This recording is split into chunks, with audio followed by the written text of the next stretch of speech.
to More to the Story. With me again today is Maki Aberfeld and Joe Murray. Today we want to take a look at what's taking place in the city of Portland. Portland police have been under siege. The city's been under siege for in excess of 90 days now. We have protesters that are still being labeled protesters who are doing nothing but causing violence, anarchy, destruction to the city of Portland. This has been allowed to happen, but worse yet, these protesters have now filed a lawsuit against the city and I believe the federal government in an attempt to get paid to buy protective equipment to wear while protesting against the police. Maki, let's begin with you. You found this article, this lawsuit. Yep. What can you tell us about what's occurring in the bizarro world of Portland? You know, I always say every day I think I've seen it all, and then I wake up and I see something that I have not seen yet. So the difference between the riot gear for the police and the riot gear for civilians, I don't think it's something we should really be even contemplating. The police are there as the arm of the government, local government, to preserve the peace, to maintain our democratic state of affairs, or so we want to believe. And then there are the individuals who are protesting under the guise of peaceful protesters, yet they say that they need military gear or police gear to be protected from the police. I don't even know where it's coming from, because when you claim that you are peaceful, and as far as I know, no police force, including the one in Portland, is going to do anything to you if you are peaceful, other than tell you move back or maybe move to another street or another location. If you don't comply, you're not peaceful anymore. So what does this mean? You violate the order from the police. Any criminal right now can say, okay, I'm entitled to wearing gear because if I resist arrest, I want to be protected from the police. So the story becomes surreal to the point that we really need to address it in a very serious way, because if this is going to be entertained in any shape or form, we are creating an environment that is beyond acceptable in any country, in any city, in any place of law and order. It's just the end of law and order as we know it. And then many people would say, we want the end of law and order as we know it, but they really don't know what they're talking about. Basically, it allows civilians to wear gear under the claim that the police are abusing them, and this is something that is accepted as a serious and not frivolous complaint. Right. A few months ago, it would be just dismissed as a frivolous claim. Today, it's entertained in a serious way. Again, you know, as somebody who looks at policing for so many years, I really don't know who will be the next police officer in this country. I just don't know. Joe, Scary, as very an scary. attorney, A, does the case have merit, and why is this happening? Why do we have anarchists, which is what they really are? You know, Exactly. I think the term protester is being used really frivolously Mislabeled, throughout the yeah. country and is misleading the general public. So is there merit to this type of a lawsuit? Who's behind it, if you know? And how do you see a judge taking a look at this type of case? All great questions, and I'm going to play devil's advocate because I haven't seen the lawsuit. This is just reported, and we're just commenting on what's been reported. However, just playing devil's advocate, I'm going to say that if I was to bring a lawsuit like this, my clients would be peaceful protesters who are being lumped in with violent protesters and are going to, because today in the day of cell phones and video cameras, they're going to show some type of documentary evidence that they're not engaging any violence, but the police are taking physical action against them. So I'm anticipating that that's probably what they're arguing. Here's where it fails. First of all, we have in our courts, it has to be justiciable, meaning the the case has to be ripe. You can't speculate, okay, I'm going to do something and I want to in advance have a ruling. The courts don't like to do that. They want an actual case in controversy where you're coming in and saying, on April 29th, we had a protest and I was there, and as a result of that, I suffered these damages. And that's what you would do under a federal civil rights action, a 1983 action. And here are the damages I suffered. This is speculative. What they're saying here is, in the event I do go to this protest, because nobody can guarantee they're going to be anywhere in the future, in the event I do go to this protest, I want to be able to arm myself with protective gear, gas mask, body armor, because I might, again speculating, I might be subject to some physical force exerted against me by the police. That's Joe, so speculative. Just back up, is if your clients were there as peaceful protests, Right. and this were happening, would it not be believable that peaceful protests would leave, that they would comply? If I'm here to peacefully protest, then I am a person who believes in law and order for the most part. Exactly. And police give an order for me to clear the street, so I would leave. I would not need this equipment. You're 100% right, and as law enforcement, we understand that because we've responded to these protests, typical protests. And what happens? They go there and they're allowed to protest in a designated area for a designated time period. Sometimes even restricting them. If they want to carry signs, they can't have sticks on them. So we have rules that you have to follow. The protesters in Portland, we have lasers being shined into Yes. police officers' eyes, causing blindness. Blindness, We have yeah. bottles being thrown, fires being set, days of trying to take over a federal courthouse. Now they shifted from the federal courthouse to a police station. Are they peaceful protesters? No, and I think that what Joe said needs to be said again. When people say, I have the right to civil dissent, to protest, Correct. you have the right, but these rights are clearly defined. Yeah. You have to be in an area that is designated for this. You cannot just storm the city, storm the streets, disrupt the traffic, do whatever you feel like doing under the umbrella of civil dissent. And Right. this is almost unheard of right now in the media, that somebody steps up and says, hello, yes, we do have the right, but this right is clearly defined. And this gives And it has people, limitations. Absolutely. That's- And this gives people some twisted idea that they can do whatever they want, use as much violence as they feel like, and all this is still Protective. protected Yeah. by the Constitution. It is not. So It is not. over 90 days of protest in Portland, of what they call protest, but over 90 days of lighting fires, throwing Yeah. bottles, Rioting, Which injuring again, call it. people, Are not lawful. Right. continues to happen on a daily basis. Yes. Why is it being allowed? The president sent in federal agents to protect the courthouse. There was an agreement made that the National Guard would protect the courthouse, that the law enforcement, state police would all protect the courthouse. And now the Right. courthouse is being protected, shifts over to a police station. Why is it still being allowed? These are not peaceful protests. The primary role of government is to protect its citizens, to protect our society.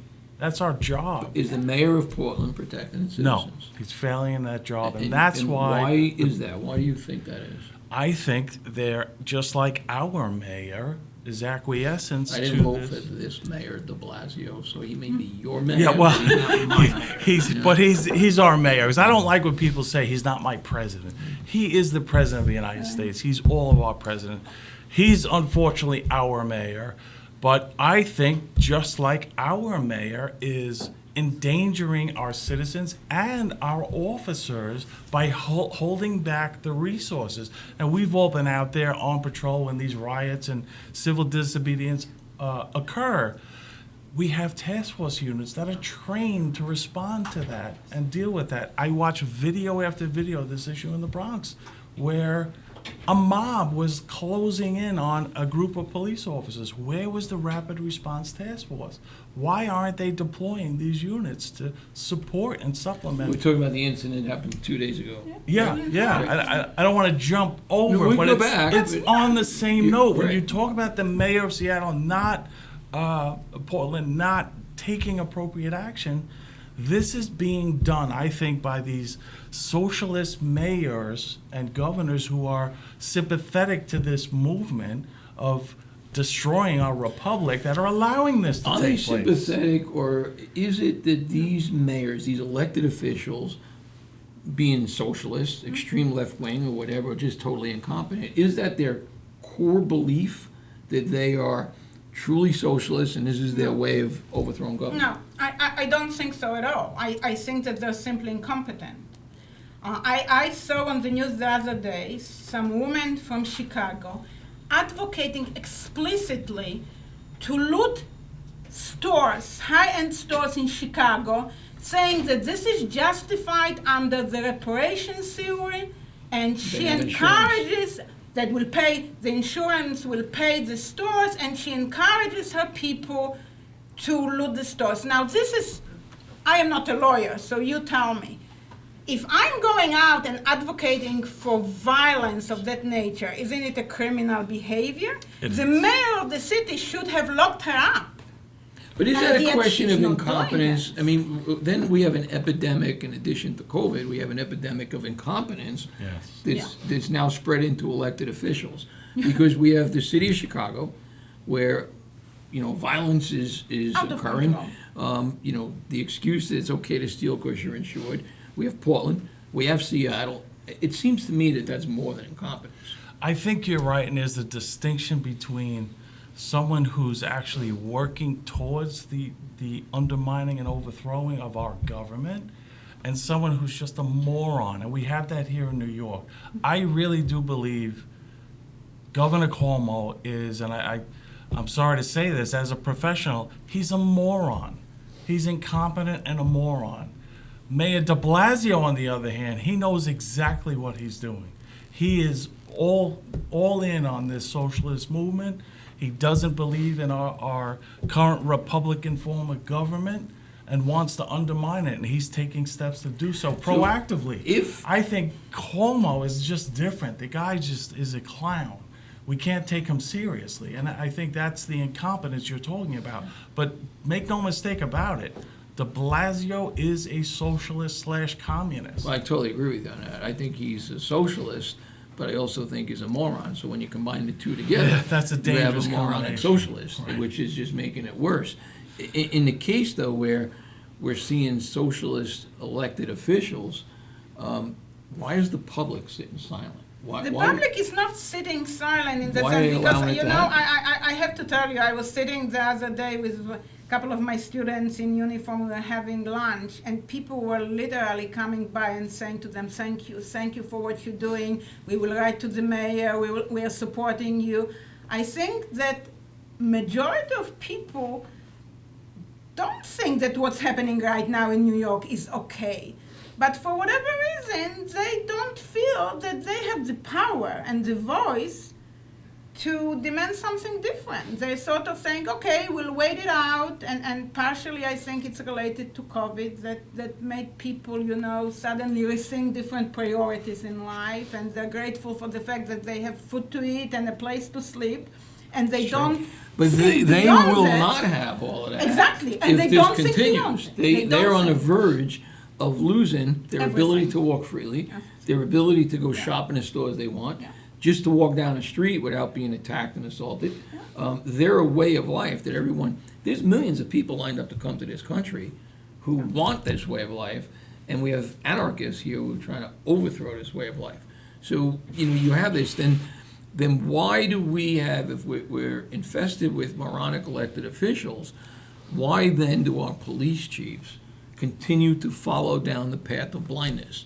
Why do we have this in Portland and the police chief is not defying the mayor who, let's be honest, the chief took an oath to uphold the Constitution. What's occurring there is violating the Constitution. They're violating laws. And yet you're allowing your police department to sit back and do nothing. your cops to be injured, and you're following laws, you're following orders really from elected officials. Nobody likes to be fired, right? And years ago, when I wrote my book on police leadership in the United States, I actually cited Chief O'Brien from Miami, who was fired overnight. It was the Gonzalez case, when he did Sure. not inform the mayor that the federal law enforcement is coming to get the child and give him back to his father in Cuba, and the mayor fired him, of course, the next day. And I wrote this back then saying, this is the leadership we need to see in police chiefs, in police commissioners. When they do things that are operationally sound, they are fired. This is the display of leadership and integrity. And then they could stand against the mayor. They could sit back and say, I did this because you failed to do Yes, X, Y, and absolutely. Z. And they would show the world, the people of the city, what integrity is. That policing is a profession. Police chiefs should be making operational decisions, not the mayors, not the governors.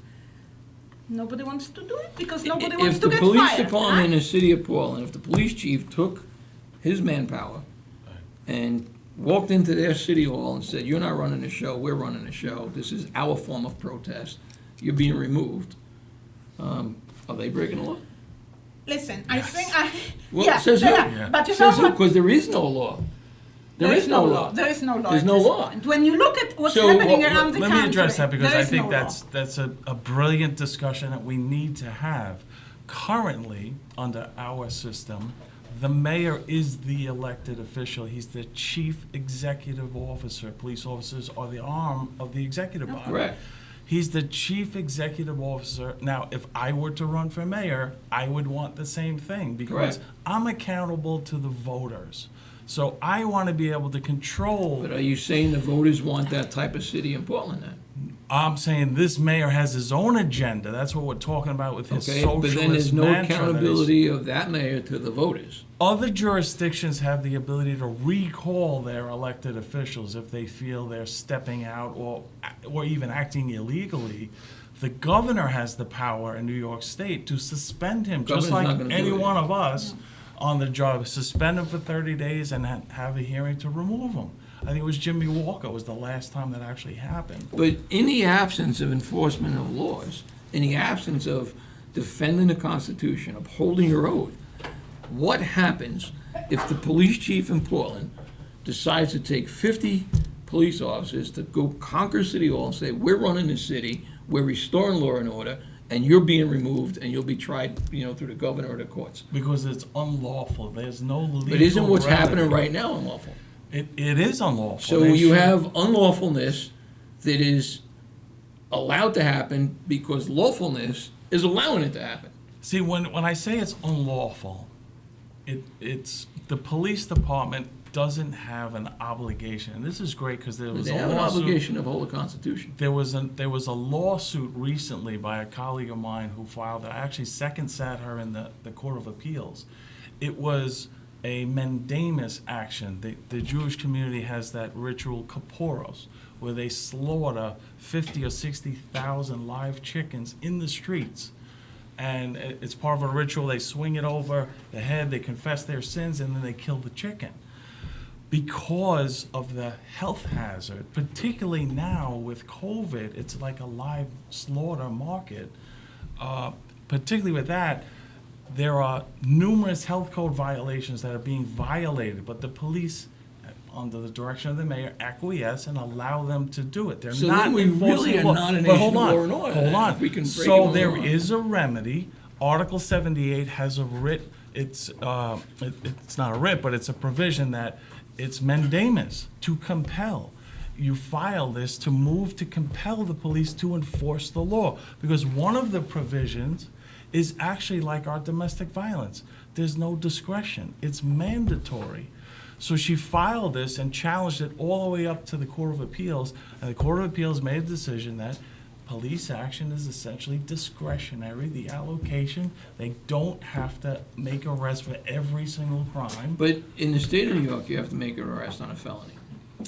However, that they are giving the department discretion for the allocation and use of, is it possible So to arrest if- every single one of those In that protesters? case, then, They do we would have to- challenge the Constitution of us being a nation of laws? If laws are discretionary to enforce when you feel like them, are we really a nation of laws? What they're saying, though, is like resource allocation should be left to the discretion of the leaders. And I understand. Let's that. just say, for argument's sake, that protest would have called, like even New York City, during these major unrest and rioting that was going on, they were pulling from the outer boroughs. Right. And leaving them bare in these local Well, precincts. the New York City protest, this department didn't prepare for. Right. This I agree department 100%. understaffed. We have 35,000. I think intentionally, too. Absolutely, we didn't prepare for it. But at the But end what of the court's saying is, in that scenario, we can't mandate you to take every available police officer to go there. We can't. That's a resource allocation discretionary act that you have the right to use. The remedy for that is not through the courts, it's through the voting booth. We don't like what you did, you're out. But by the time you get to the voting booth, Everything will be destroyed. the city can be burnt to the ground. I That's mean, we're why- talking about a year and a half from now. But here's what I wanted to talk about accountability. There are jurisdictions where you have elected sheriffs. They're accountable to the people. Yeah. They can now use their discretion as to how they want to enforce laws. That's a discussion we need to have. Is that something we want? An We start electing police commissioners. elected police commissioner. You're talking about the largest police Well, to commission, be police quite department honest, in the the country. NYPD hasn't really seen any talented police commissioners in many, many years now. But it would be a civilian, an elected civilian to be the police commissioner. Now, I mean, you could run for that. I mean, Anybody can run for anyone that, could but that's the run for problem that with the position. sheriffs in the country, that some of them are completely incompetent. They were like bar owners, and suddenly overnight they became sheriffs of a given jurisdiction.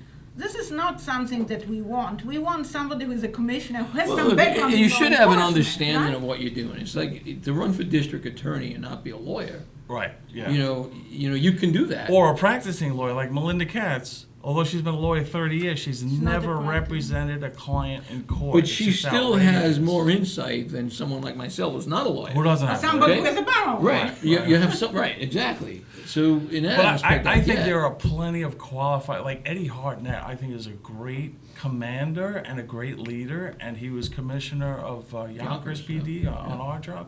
I think somebody like that would be a great elected official. You know, But- I don't know, it's a but the discussion we have to have. election- Is again, there's pros and elections- cons to that? I've seen it in other countries because it was introduced over years in other countries. For example, in Poland, after they transformed from militia into police, they said, yes, now we're going to elect our local police chiefs. And again, you're walking into an corruption 101 because these elected officials are not really elected. People who have money support certain individuals. Well, that's part of the right? process. It's So that's part of the campaign process, funds, campaign process. So you don't necessarily end up having the best and the brightest Correct. when you have them elected. So that's not necessarily. Well, you're not always going to get the best and the brightest. You It's just won't. not going to happen. But that's Just part of the election in process. any right? elective process, Right. you know. And it shouldn't Yeah. be where you need a certain specific qualification because you may eliminate people who are really just good leaders. Right. Absolutely. Right, so you Yeah. eliminate Yeah. that also. Yeah, absolutely. But You know, on the topic of police chiefs and, you know, taking over cities, and Chief of Seattle, Carmen Best, just announced her resignation. Yeah. The fund in Seattle, 100 police officers, is going to be reduced, and they were cutting her salary. Now, as we were speaking earlier, she's the first African-American female police chief in the city of Seattle. yes. You're talking about reform. You want to balance the playing field. You want the people to start to implement change. You've achieved the highest ranking position in the city of Seattle, and this chief now resigns. Her reasoning in press conferences is that she doesn't like the disrespect being shown to police officers. Should she have resigned? Absolutely. I think this is exactly what we need to see, and I actually tweeted on this yesterday that I bow to her. She displays integrity and courage. If police chiefs around the country and police commissioners said enough of this. Enough of this assault on the profession that is completely unjustified, that is violent, that destroys the fabric of our society. I think the mayors of this respective cities, some might have been happy and they would have appointed somebody else. But if that somebody else would step down, what do? As you said, police is the arm of the local government. You have to have your little army. If you don't have a leader for this army, you won't stay as a mayor for a long period of time. They don't have an army because they don't allow it to be utilized. Right. So in resource. referencing to what Maki is saying is, she made the right move to step down. Should she have stepped down and laid the responsibility on the mayor, if those are the real reasons? I find it very disbelieving that I stepped down because of the disrespect that's being shown to the police officers. If you're the chief, then restore the respect. Yeah, that's That's easy my to do. view, is- It's ineffective as the chief commander. If Well, to you me, you're can't quitting. do that, I think they won't allow her Then to she do should that. say that if they Yeah, won't allow her to yeah. do that. Should she not? I Should she agree. not lay the I blame where the agree. blame belongs? But, Well- but I think there are steps in courage, right? You don't take almost like on continuum of force. There are steps. I think she did something unheard of so far. Resigning because of the disrespect for law enforcement. That's part of the reason. Well, That's I think it's one part of the it, reason, part but of you it. either have courage or you don't. I mean, you go to the plate, you're either gonna hit a homer or you're not. You got a city under siege. You've got cops being assaulted and they're being disrespected. Well, disrespect includes assault, I guess. It does, but right? then call it for what it is. Call it that I'm the chief, they're breaking the law, that mayor will not allow me to enforce the law. People are in danger. They lost, I'm aware of 2 homicides in that lockdown, city that they But had. can you imagine? And that the was on her impact- watch, Yeah. if you think about it. But can you imagine the impact if like 20, 30 police chiefs around the country of the major cities step down? I think this would be a Well- Let me serious ask you this, because we impact. had this here in the NYPD. I believe it was the 4-6, the commanding officer, I Step think it was down. Brea, was his name? Yeah, He just A said student from John finally, Jay, actually. not doing it. Right. Yeah. I'm not doing Yeah. it. but he stepped down and laid the blame where it was. Yes, he He called it had out. the courage to But- step down and call it for what it was. Is that what we want them to do, or do we want them to go down swinging? Meaning, Well, that goes back to I'm my, going What- to what you were enforce. that Yes. goes back to my, Yeah. issue of what happens if police decided to just remove the mayor?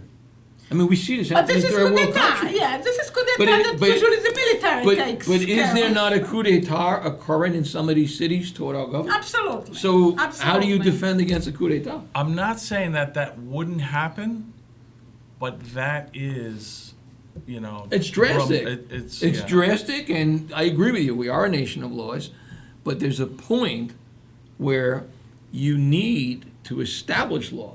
So if, we really want to hope that doesn't happen, but then those chiefs should be enforcing that law and say to the mayor, I'm not going to listen to you.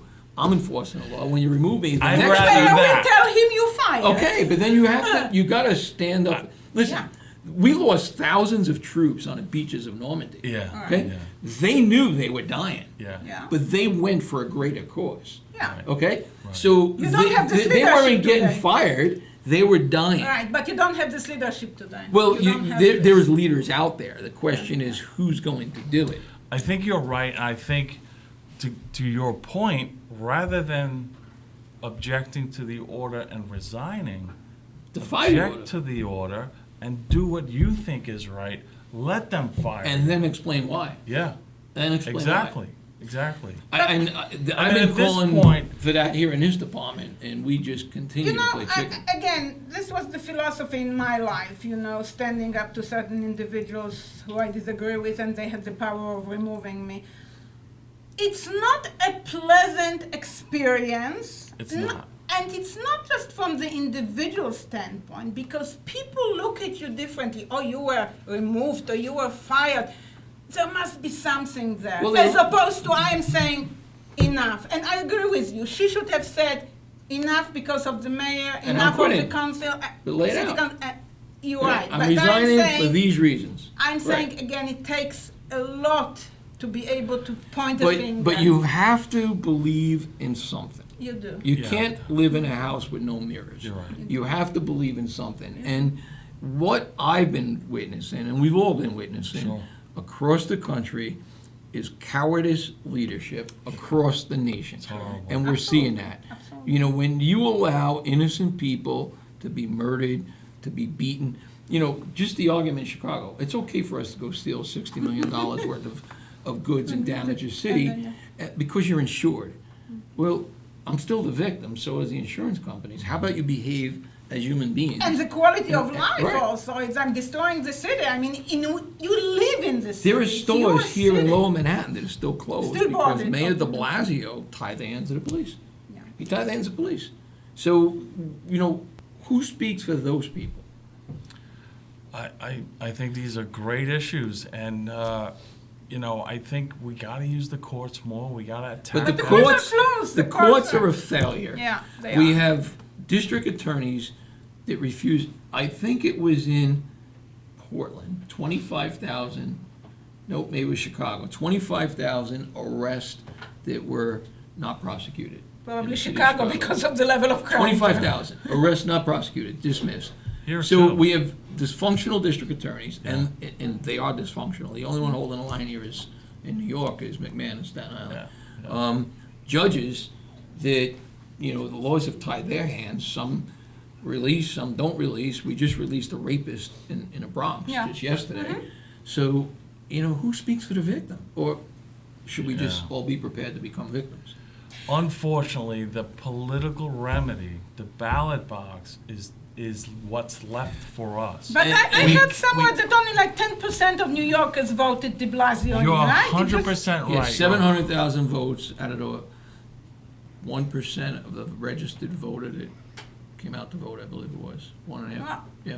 What the Yeah. problem is that we've had that voter apathy, even to the point where people think that they're gonna be called for jury duty service if I vote and No, no, I register. mean, I don't want There's to so do many that, people so- that are circumventing that obligation, and it is an obligation it's a right. It's about a your freedom. privilege, but it's an obligation. Right. It's- We have to be heard and elect people who represent us, that represent our values and what we feel is important. That's why we do it. Right.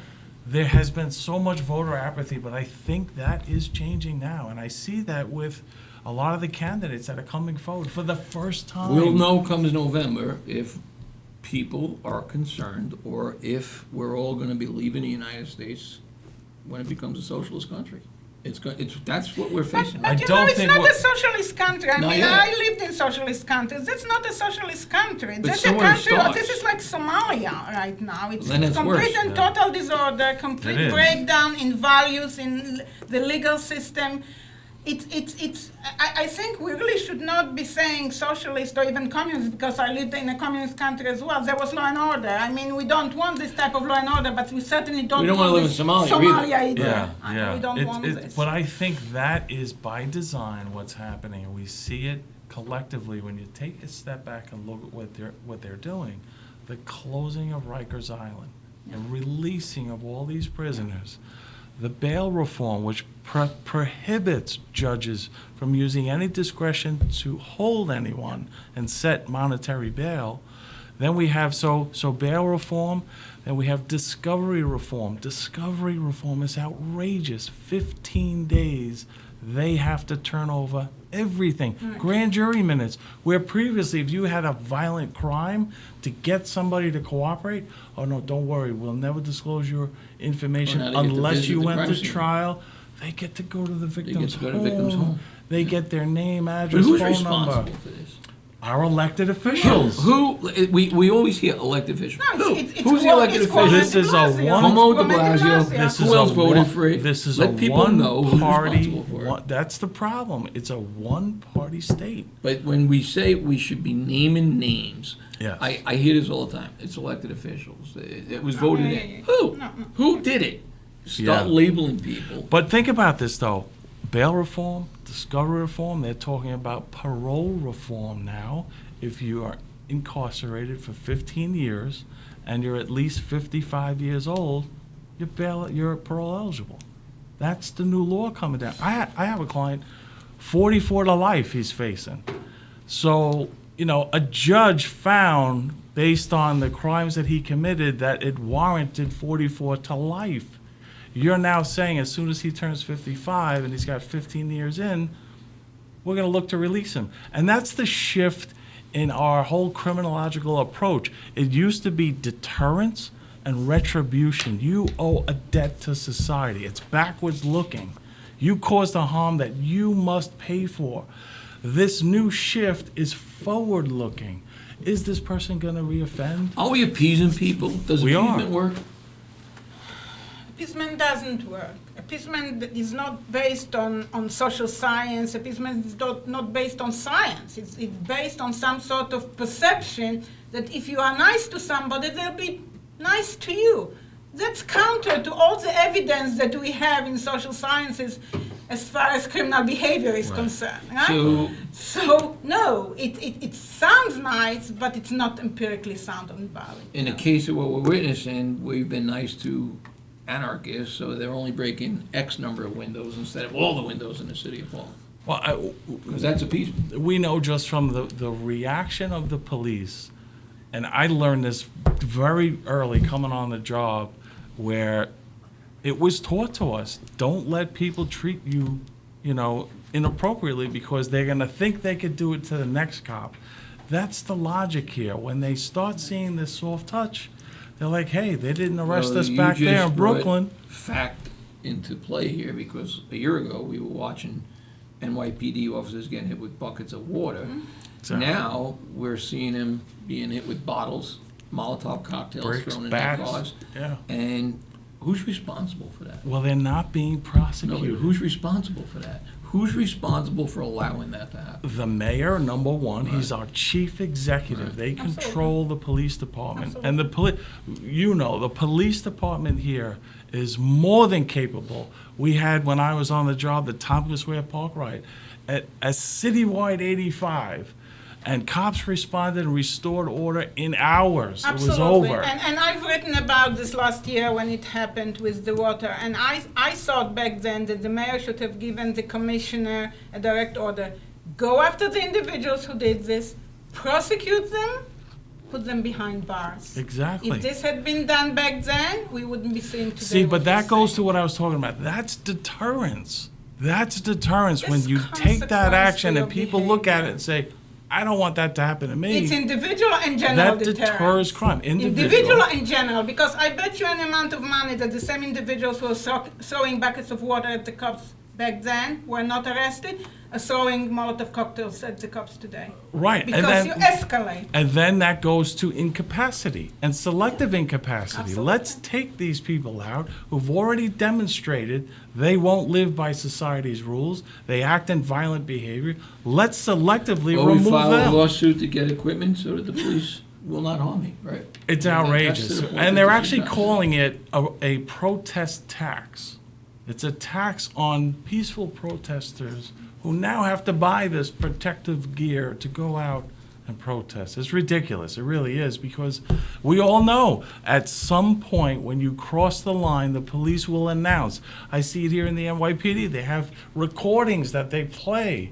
You are ordered to disperse. But nobody That- listens to this because when there are you no defy consequences. that, No Listen, now they have a right to use force to remove you. Joe, does mounted units work in? Absolutely. protests? I've seen it. Absolutely. Mounted units, do they work? You know what? I give you an example from Israel because it was very effective, still is effective. Forget the mounted units. Water cannons. Works beautifully. You're never gonna see that happen. Beautifully. Yeah. Water cannons with dye, with blue dye that doesn't get off your outfit. Beautifully. You will never see dogs not? or one. No, I was just forget gonna say dogs. You dogs. will never see that here What- because there's going to be There's too much the history. issue of that- racism Yeah. that's gonna attach back into the I case see of more Alabama. white people out But there the than media is anybody going to else. take that and turn it right into racism. And is that better than using horses? Absolutely, I agree with you. it's better. Is It's it- less invasive. It's absolutely less force. less right? force, But they're not going to absolutely. do that because no one will have the courage to defend. Well, again, we go back to courage courage and leadership, right? And tactical approach to policing. How do you control crowds? How do you contain crowds? There is science out there. Nobody is reaching. And I always said it for years. If police departments, including NYPD, were listening more to social scientists who were doing research on how to control dangerous situations. I have a colleague who does this in the Netherlands. He's a PhD who works on this for years. How to control crowds. Tons of great ideas that they have there. They started with the soccer hooligans, and because they were very dangerous there. Nobody was looking at this. Nobody was looking at this. Nobody was using these best practices. And right now, we are paying the price for this because it's either what? Excessive use of force or nothing, right? These are the The two truth options. is that police work has a need for force. That's the bottom Oh, line. that's it. Everyone goes to the That's barbecue, so. enjoys the sausage, no one wants to Yeah. watch how it's made.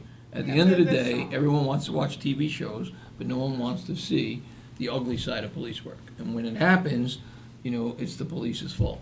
Yeah. Big caption, resist and arrest. Yes. And that is an issue that we never really talk about. Resisting arrest and the glorifying of the Of the resisting and resisting arrest. protest. There may be people Glorifying who, of looting, glorifying of crime. but I watch these Glorifying videos of on violent social media crimes. of like simple car stops, and people are rolling down the window a quarter of an inch. What is it you Yeah. want? What do you want? And they're fighting from the Defiance, beginning. Total defiance. That total will defiance. only lead to dangerous, hazardous conduct that will come from Have you that. had an opportunity to watch the body cam video of the George Floyd incident? I watched a portion of it. I didn't watch the full thing. But I remember when this first came down, I read the criminal complaint, which was based off of that body camera. And yeah, he was resisting, and they were more than patient with him to try to get him to comply. So yeah, it was. Did you have the opportunity to see the video? I saw portions. I didn't see the whole thing. I understand that he was resisting arrest, but to me, it's about training. They could have handcuffed him and incapacitated him in a different way. I didn't like what I saw. Believe No, I didn't like what I Greg saw. Kelly on Newsmax just ran about 6 minutes of body cam video. Huh. And when you say it's about training, the Minneapolis procedure guide for training has the wording in it to place the knees on the neck. It's right in the training manual. Which should not be there. Okay, Which should not be there. but even though it should not be there, Yeah. Right. and you have an African-American chief, I Yeah. believe, and a mayor. This has been Yeah, there since but 2012. Nobody looks at training manuals after they But- leave the academy. Nobody does. And this is part But of the problem. we can't talk about training and say we're not going to look at the manual. Yeah, no, It can't go both I ways. want to point out that I looked at, early on, somebody pointed out to me, there's another police officer that sent it to me, their essentially their patrol guide.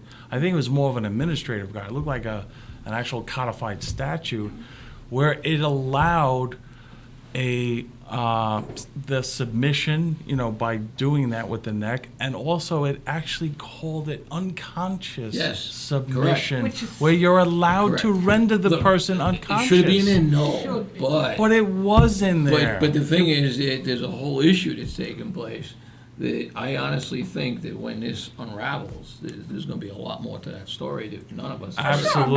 Sure, but again, looking at the SOPs and patrol guys throughout the country for 2 decades now, there are outrageous things out there. It doesn't mean that it's okay. But Does look mean at, that But they then should shouldn't be there. the chiefs and the police I think that commissioners- the mayors and the police commissioners should should be held be fired. responsible. They should be right. fired, not Right. the cops who are I right compare now. that to Atlanta, where the district attorney deemed that taser to be a deadly weapon. Absolutely. So how do you that's punish completely these police officers when you're telling But that them? same district attorney, a week earlier, 2 weeks earlier, deemed just the opposite. no, College students. no, he was accusing the cop of using deadly Deadly physical weapon, force. but it was reversed Right, 2 right. weeks earlier, Yeah, right? Same district attorney, who I believe is up for election, and Yeah. there's some kind of issue taking place with that. which is again that whole issue of the elected versus appointed. I mean, I think a district attorney should be elected and accountable to the people, but, just like judges. Judges are elected, some are appointed by the mayor, but judges are elected. I just have a problem with that. A judge going out, raising funds, campaigning, and Well, a judge should truly be independent. It should, to be elected. the only way they do that with us, to have our judges independent, they give them such long terms, 14 years for a Supreme Court judge. That gives you the independence that you don't have to, you're not running every 2 years like our state assembly or state Well, what senate. you should just do is have greater accountability, where if a judge does do something inappropriate, that there is significant accountability rather than just the typical letter in your folder type thing that they like to do with them. I actually like the federal judges are appointed by the president, the chief And executive, confirmed. lifetime, confirmed by the confirmed, Senate, but lifetime, so they can exercise their Right. true understanding of the law, if that's what they're doing. And a lot of them, I think, do, But this but is the point. You said if that's what they're doing, being elected for life, if you're not the right person, doesn't mean that you're going to do that. they can be impeached like any other elected official can be. It's They so can be hard to impeached. impeach somebody. You're right. It's You're so right. hard. I think there should be greater accountability for judges, particularly lifetime appointees. But I don't want it too tight where now they have to, if they go against the political winds, like right here, somebody was now going to rule on that federal lawsuit, and they're afraid of the mounting pressure from the left that they're going to acquiesce and say, okay, yeah, the city should provide that. No, I don't want should that. step down. I want their full interpretation of the Constitution and how it applies here. That's why we want to protect them. So it's a balance. What you're saying is true, that if they are acting outside of the law and not ruling according to the law, they should be able to be removed, like a competency removal. But going beyond that is dangerous. Look at our Supreme Court. Most of our decisions in the Supreme Court are majority. Yeah. They're not unanimous. A lot of them are 5-4, 6-3. These are our best legal scholars that are up there deciding, and reasonable minds can differ on certain interpretations. So you can't just hold them to a tight, rubric. If you don't rule this way, you're going to be removed. We want them to have that discretion. I agree with you. I do. We're going to have to wrap it up, so we want to thank you for watching more to the story, and we'll see you again next week.